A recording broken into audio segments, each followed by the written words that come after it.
ابھی گئے نہیں. کیا کہا؟ کہتے ہیں کہ معراج ہوئی ہے، بیت المقدس گئے ہیں، نبیوں کی امامت کی ہے، ساتوں آسمان گئے ہیں، عرش پر گئے ہیں، خدا کی بارگاہ سے ملے ہیں، اور ایک ہی رات میں اتنا سفر طے کر کے آئے ہیں. ابو بکر فرماتے ہیں کون کہے؟ تمہارے دوست محمد کہتے ہیں.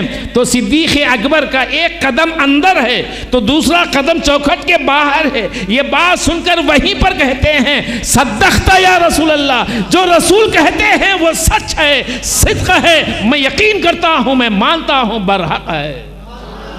سرکار کی زبان سے نہیں سنا، وہ گواہی دینے والوں نے آ کر کہا، تو وہیں پر انہوں نے صداقت کا اعلان کر دیا. اور جب آ گئے بارگاہ مصطفیٰ میں، وہیں پر آ کر سب سے پہلے لوگوں میں صدقت یا رسول اللہ کا اعلان کر دیا. تو اس دن سے لوگوں میں صدیق، صدقت یا رسول اللہ کے نام سے صدیق اکبر کا چرچا ہو گیا. جب ایک صدیق مان گئے تھے تو آج ہزاروں، لاکھوں، کروڑوں ایمان والے سب پر ان کی صداقت کا احسان ہے کہ معراج مصطفیٰ کو مانتے ہیں کہ بے شک قرآن اور سنتیں، حدیثیں بتاتی ہیں معراج ہمارے رسول کو ہوئی ہے. جو معراج کے منکر ہیں وہ صداقت سے باہر ہیں. جو کہتے ہیں معراج صرف خواب میں ہوئی ہے وہ صداقت کے باہر ہیں. کیونکہ صدقت یا رسول اللہ، صدیق نے جو تصدیق کی ہے وہ خواب میں نہیں کی ہے، عالم بیداری میں کی ہے. آج کئی فرقے بھی ایسے ہیں جو معراج مصطفیٰ کو نہیں مانتے. تو بہرکیف یہ فضائل، یہ مرتبہ ہے صدیق اکبر رضی اللہ تعالی عنہ کا. اور اس کی شان میں جبریل فرماتے ہیں یصدق کا ابو بکر وہو صدیق، تمہاری بات کو اے نبی صدیق اکبر ایسا ہے فوراً تصدیق کر لے گا. بات سمجھ میں آئی؟ اور اس کے بعد ایک اور بات ہے، یہ باتیں اب آج کل بعض شیعوں میں، رافضیوں میں بھی یہ طریقہ آ گیا ہے کہ وہ صرف مولا علی کی شان بیان سننا چاہتے ہیں، مولا علی کا مرتبہ سننا چاہتے ہیں، فضائل سننا چاہتے ہیں، اور کہتے ہیں کہ حب علی سے محبت کرنے کا نام دوسرے صحابہ کو گالی دو، دوسرے صحابہ کو برا بھلا کہو، مگر مسئلہ یہ نہیں ہے. محبت علی میں کہیں ایسا نہ ہو کسی ایک صحابی کی بھی برائی کیا تو ایمان سے ہاتھ دھو بیٹھیں گے، ایمان چلا جائے گا. خود مولا علی فرماتے ہیں ابو بکر صدیق کے خلاف اگر کوئی کلمہ یا آواز اٹھایا تو میری تلوار اس کا سر قلم کر دے گی، کیونکہ علی نے بھی صدیق اکبر کے ہاتھ پہ بیعت کیا. علی نے بھی خلیفۃ المسلمین، امیر المومنین ابو بکر کو مانا ہے، مان لیا ہے. جب علی ہو کر مان گئے ہیں تو ہم کون سے کھیت کے ملی ہے کہ کہہ دیں کہ علی کی شان بڑی ہے دوسرے صحابہ کی نہیں. یہ تو بے ایمانوں کی نشانی ہے، خوارج الاسلام ہونے والوں کی نشانی ہے. اور ایسا سوچو گے تو اسلام سے خارج ہو جائیں گے، ایمان سے ہاتھ دھو بیٹھیں گے. اور یہی بات نہیں ہے، مولا علی کی شان تو بیان کرنے والے بہت سارے ہیں اور کہتے ہیں کہ دعویٰ نہیں ہم اہل بیت سے محبت کرنے والے، علی سے محبت کرنے والے، ہم چاہنے والے ہیں. محبت کا معنی یہ نہیں ہے. جب علی سے محبت ہے تو دیکھو کہ علی کس سے محبت کرتا ہے. علی جس سے محبت کرتا ہے تم بھی اس سے محبت کرو. اب یہ محرم الحرام گزر چکا، گزرا کہ نہیں گزرا؟ اب محرم الحرام میں اہل بیت کے واقعات ہوئے، بیانات ہوئے، سب کچھ ہوئے، اس میں مولا علی رضی اللہ عنہ کی بھی شان بیان. مگر ایسا نہیں مولا علی کی شان بیان کریں، اہل بیت کی شان بیان کریں اور حضرت امیر معاویہ رضی اللہ تعالیٰ عنہ کے خلاف باتیں کریں، کیونکہ امیر معاویہ نے ایسا کیا ویسا کیا. یہ سراسر خطا ہے، یہ غلطی ہے. یہ حب علی حب اہل بیت نہیں ہے، کیونکہ وہ ایک جلیل القدر صحابی ہے، کاتب وحی ہیں. اور ایک بات معلوم آپ کو، سرکار دو عالم صلی اللہ تعالیٰ علیہ وسلم کے سالے ہیں. اسی لیے کہتے ہیں ساری امت مسلمہ کے ماموں ہیں. یہ بات یاد رکھو، کیا ہیں؟ ماموں ہیں. ارے وہ کیسا مسلمان ہے خود ماموں کو تذلیل کر رہا ہے. سرکار کے ساری شریک حیاتیں، سارے ازواج مطہرہ، سارے مسلمانوں کی، مومنوں کی ماں ہے. یہ قرآن کہتا ہے اس ماں کے یہ بھائی ہیں، خاص بھائی ہیں. بات سمجھ میں آئی؟ اس لیے مسلمانوں کا ماموں کون؟ امیر معاویہ. ایسا نہیں بیٹے کی خطا کی وجہ سے، بیٹے کی غلطی کی وجہ سے تم باپ کو بدنام کرو، باپ کو یہ کرو. اور ایسا نہیں، بعض لوگ یزید کی تعریف کرتے ہیں، میں یہ بھی نہیں کہتا باپ اتنا بڑھیا ہو، بڑھیا ہونے کے ناطے تم بیٹے کی تعریف مت کرنا. عمل کو دیکھو، کردار کو دیکھو. بیٹا بگڑا ہے تو بگڑا ہے، مگر اس میں باپ کو برا بھلا مت کرو. ہاں یہ بات اور ہے، امیر معاویہ میں حضرت مولا علی رضی اللہ تعالیٰ عنہ میں جنگیں چلی ہیں، جنگ چلی ہیں، تلواریں چلی ہیں. لوگ کیا سمجھتے ہیں اس جنگ کو؟ اس تلواروں کو مانا یہی ہوگا کہ مولا علی پہ امیر معاویہ تلوار اٹھائے. یہ غلط سوچ ہے، یہ عقل کی کمی ہے. یہ اس لیے کیونکہ ان کی جنگ بھی ایک حکمت ہے، جس جنگ کو سرکار خود فرماتے ہیں کہ ایک دوسرے کا ہاتھ پکڑ کر جنت میں جا رہے ہیں. جب سرکار فرما دے، مگر وہ جنگ کیسے چلی، کس مقصد سے چلی، اس کی مصلحت کیا ہے، اس کا یعنی اس کا حکمت کیا ہے، جب علم نہیں ہے تو اس طرح کی باتیں مت کرنا، ورنہ ایمان سے ہاتھ دھو بیٹھیں گے. یہ عثمان غنی رضی اللہ تعالیٰ عنہ کی شہادت کے بارے میں تھی. امیر معاویہ گورنر تھے ملک شام کے، اور ان کی گورنری کو رسول نے پسند فرمایا تھا، صدیق اکبر نے پسند فرمایا تھا، اور وہ گورنر تھے. اور بعض از علی رضی اللہ تعالیٰ عنہ کے دور خلافت میں جب شہید حضرت عثمان غنی رضی اللہ تعالیٰ عنہ ہوئے تو انہوں نے کہا کہ ان کو شہید کرنے والوں سے قصاص لو، انتقام لو، ان کو شہید کرو. لیکن مدینہ المنورہ کے حالات ایسے تھے، وہاں کے معاملے ایسے تھے، حضرت مولا علی اس مسئلے کو الجھانے کی بہت ساری کوششیں کرتے تھے. اور یہ جنگ جو ہوئی ہے اور یہ تلواریں جو چلی ہیں، یہ سیاستی مسئلہ ہے، نہ کہ شخصیتی مسئلہ. لیکن امیر معاویہ تو علی سے اتنی محبت کرنے والے ہیں. ارے سب سے پہلی شخصیت وہ ہیں اہل بیت اطہار کے لیے بیت المال سے ہزاروں درہم وہ مال ان کا حق بنا کر دینے والے، سب سے پہلے دینے والے، عطا کرنے والے. حضرت امام حسین رضی اللہ تعالیٰ عنہ سے فرماتے ہیں، اس میں اتنا دوں گا کہ کسی نے آج تک یہ قانون ہی نہ بنایا ہو. 4 لاکھ درہم ان کی خدمت میں لا کر ڈال دیے، سارا مال ڈال دیے. اے حسین یہ تمہارا، تمہارے باپ کا، تمہارے نانا کا. اہل بیت اطہار سے محبت اتنی، مگر جنگیں تو طلحہ میں بھی ہوئی ہیں، زبیر میں ہوئی ہیں، اور ام المومنین بی بی عائشہ صدیقہ رضی اللہ تعالی عنہا حضرت مولا علی میں بھی جنگ ہوئی ہے. تو کیا معاذ اللہ اگر امیر معاویہ علی سے لڑنے کے بنا پر اگر امیر معاویہ غلط ہے تو کیا ام المومنین بی بی عائشہ بھی لڑے ہیں، وہ بھی غلط ہے؟ یہ کیوں نہیں سمجھتے؟ یہ قرآن بیان کر رہا ہے. سورۃ نساء پڑھ کر دیکھو کیا معاملہ ہے. ہم بات نہیں سمجھتے، ہم کو علم نہیں ہے، ہم سمجھ نہیں پاتے، ہم ہزارہ کہے سن سنائی باتوں سے کہہ دیتے ہیں. لیکن ہر صحابی اپنے مقام پر فائز ہے، ہم ان کی گرد کو بھی نہیں پہنچ سکتے. ہاں یزید بگڑ گیا ہے. یزید کیا ہے؟ بگڑ گیا ہے. اس کے بگڑنے کی بات کرو، مگر وہ بگڑ گیا ہے، اس کی طرف سے امیر معاویہ پہ ایسا داغ مت لانا، ورنہ ایمان چلا جائے گا. وہ صحابی رسول ہیں، کاتب وحی ہیں، اور کئی مسئلے، اور وہ فقیہ ہیں، کئی مسئلے ان سے ظاہر آئے. امیر معاویہ جیسا مسئلہ حل کرنے والا اور وہ فقیہ، ایسے ان کا علم اس وقت کے صحابہ کے دور میں اتنا زور انہی کے علم کا تھا. وہ فقیہ تھے، ہر مسئلہ حل کرتے تھے. تو عزیزو آج ہم کون ہیں؟ تو ایسی باتیں سنیں تو بات میں بات نکل گئی کہ حب علی میں ایسی باتیں مت کرنا.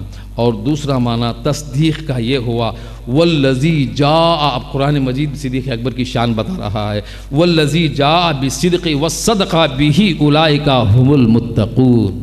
اب اس آیت کے معنی کو کیا سمجھیں؟ اللہ تبارک و تعالیٰ فرماتا ہے کہ کیا جو سچ لے کر آیا، جو سچ لے کر آیا ہے، اس سچ والے کی سچائی کو دوسرا مان لیا. سچ لے کر آنے والا نبی ہیں ہمارے، اور اس سچے کی صداقت کرنے والا صدیق اکبر ہیں. ان دونوں کی شان یہ ایک آیت میں خدا بتا رہا ہے کہ کیا والذی جاء بالصدق وصدق به اولئک هم المتقون. یہ پارہ نمبر 20 پر 4 سورہ زمر آیت نمبر 30 پر 3 میں یہ واقعہ آیا ہے. اور اس کے آگے اس کی تفسیر حضرت سیدنا علی مرتضیٰ نے بیان کی ہے. اور اس کے بعد پھر تفسیر نفسی تفسیر قازن کو بھی پڑھ لیں. روی عن علی رضی اللہ تعالی عنہ انہ قال والذی جاء بالصدق محمد رسول اللہ. بالصدقی سے مراد محمد رسول اللہ ہیں صلی اللہ علیہ وسلم. والذی صدق به ابو بکر بالصدیق رضی اللہ تعالیٰ عنہ. وہ صدقہ سے مراد صدیق اکبر ہیں. بات سمجھی. اب تفسیر اور ان کے مسئلے بھی بتا دیے گئے. اور اس کے بعد حضرت علی رضی اللہ تعالیٰ عنہ فرماتے ہیں والذی جاء بالصدق، وہ ہستی صداقت لے کر آنے والے سرکار ہیں، اور صدقتا بھی یہ ابو بکر ہیں. اور اس کے بعد تفسیر روح المعانی میں بھی یہی بات آئی ہے. اور اس کے بعد اب ان کی پرہیزگاری کی دوسری دلیل قرآن مجید نے بیان کیا ہے. وہ سیجنبھا الاتقی الذی یؤتی مالہ یتزکا وما لأحد عنده من نعمت تجزا الا ابتغاء وجہ ربہ الاعلی. یہ سورۃ لیل ہے اور پارہ نمبر 30. اس کے اندر بہت دور رکھا جائے گا اس سے ہر قسم کا عذاب، بہت دور رکھا جائے گا اس سے ہر قسم کا عذاب. جو سب سے بڑا پرہیزگار ہے، ارے سب سے بڑا پرہیزگار ہونے کی شان خدا بتا رہا ہے وہ صدیق اکبر ہے. جب ان کی پرہیزگاری کی شان خدا بتا دے، اپنا مال کے سترا ہوا اور اس پر کسی کا کوئی احسان نہیں جس کا بدلہ اسے دینا ہو.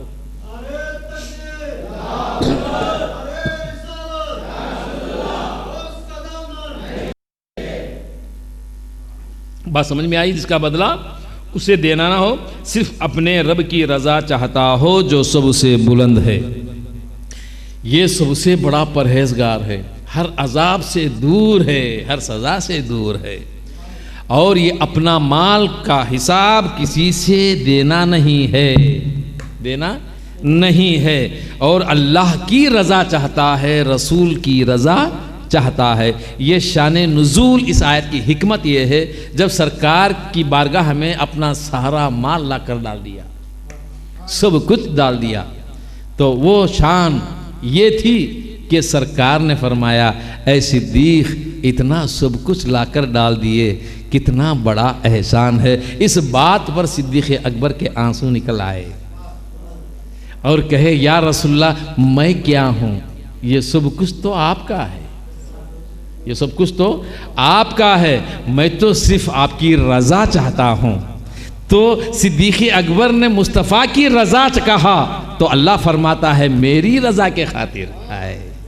تو معلوم یہ ہوا رسول کی رضا خدا کی رضا ہے. اب دوسری شان بخشش بھی سن لیں قرآن سے.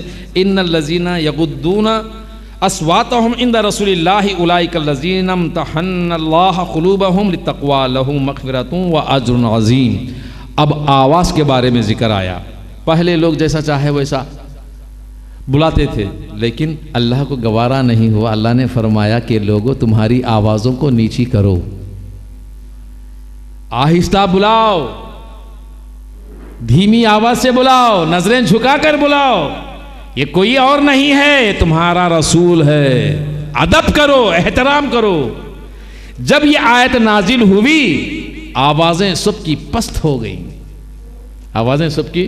عمر فاروق اعظم کا آواز تو پختہ تھا، بلند تھا.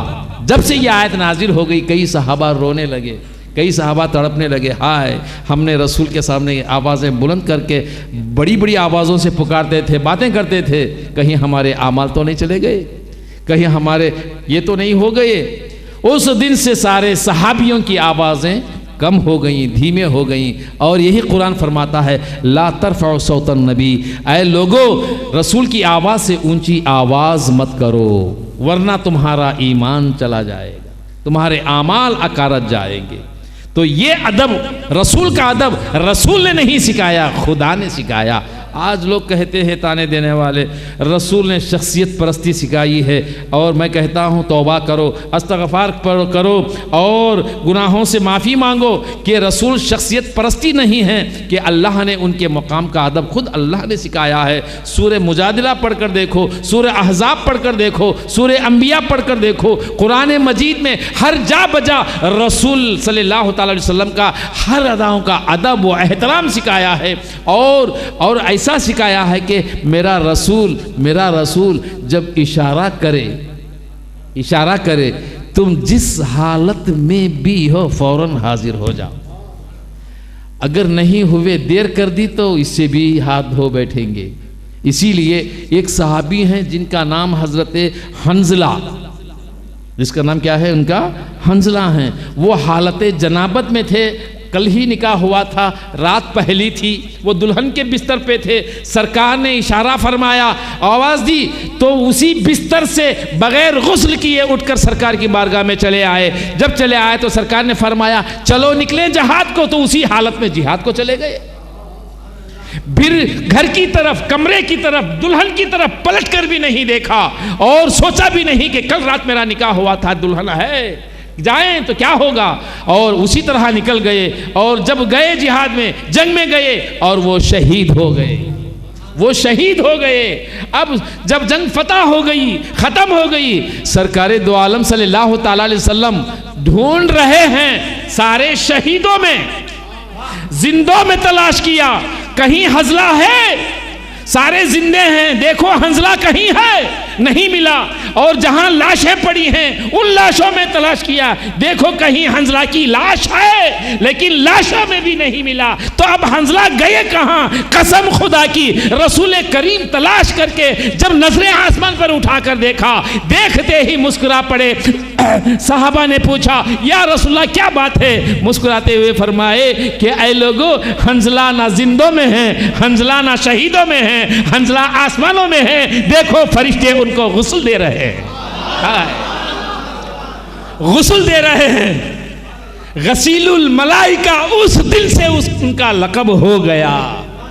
آسمانوں پر غسل دیے ہیں، مگر غسل دینے کی وجہ کیا ہے؟ وہ کل کے دولہا تھے، رات دلہن کے ساتھ گزری تھی، وہ جنابت کے حالت میں اسی طرح چلے آئے تھے میرے حکم پر، اور خدا نے فرشتوں کے ہاتھوں انہیں غسل دے رہا ہے، نہلا رہا ہے، پاک کر رہا ہے۔ یہ ہے صحابی کا عقیدہ، اور یہ ہے صحابہ کی محبت، یہ ہے وفاداری، یہ ہے غلامی۔ یہ عقیدہ ہم کہاں سے لائیں گے؟ بس میں کہتا ہوں یہی صحابہ کی سنت کو اپنا کر لے کر چلنے والی، اسی کا نام اہل سنت والجماعت ہے، یہی عقائد رکھنے والی۔ ارے ایک جان تو کیا، اس رسول اعظم کے نام پر ہماری 100 جان فدا ہے۔ یہ مسئلہ بھی یاد رکھ لیں، 100 جان فدا ہیں۔ یہ اہل سنت کا عقیدہ ہے، کسی اوروں کا نہیں۔ ہر ایک اللہ پہ قربان ہونا چاہتا ہے، جیسا قربانی کا دمبا بھی۔ قربانی کا دمبا سمجھ لینا آپ، کس کے نام پر؟ اللہ کے نام پر قربان ہونا چاہتا ہے۔ جب اللہ کے نام پر قربان ہو گیا، اس کو کہتے ہیں قربانی۔ کیا کہتے ہیں؟ قربانی۔ جس بکرے کو لائے، پالے، پوسے یا خریدا اور پکڑا، سلایا، گلا، کاٹا، تو پکڑنے والا ایک، کاٹنے والا ایک، قربانی ہو گئی نا۔ کس کے نام پر؟ تو مانا اللہ کے نام پر قربانی یعنی قربان ہونا۔ مگر ہائے کیا بات ہے، مصطفیٰ کے ہاتھوں قربانی ہونا، مصطفیٰ کے ہاتھوں قربان ہونا۔ جو لذت، جو مزہ مصطفیٰ کے ہاتھوں قربان ہونے میں ہے، یہ مزہ، یہ لذت اس قربانی میں نہیں ہے۔